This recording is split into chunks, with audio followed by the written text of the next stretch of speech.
This year, the government will raise a little over £700 billion in revenue. That's about 37p for every £1 in the economy. The big four taxes, income tax, national insurance contributions, value-added tax and corporation tax, will bring in 2/3 of this revenue, with the remainder coming from a whole load of smaller taxes.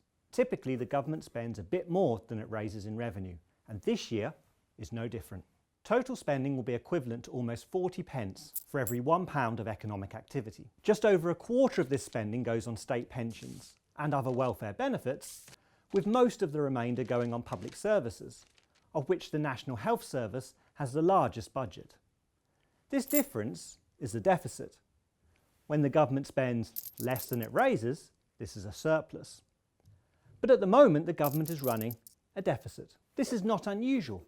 In fact, only on 12 occasions since 1948 has the government run a surplus. And the total of all of the deficits and surpluses over years makes up, roughly speaking, the national debt.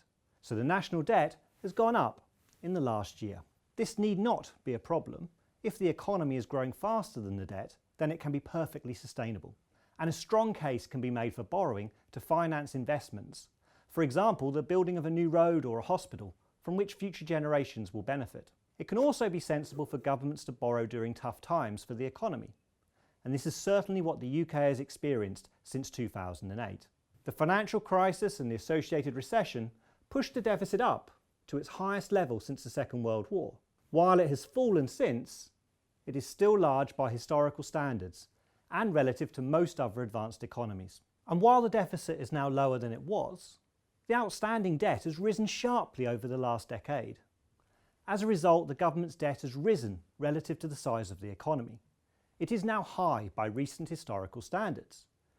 But if we look further back in time, we can see that the UK government has often had debt much above current levels.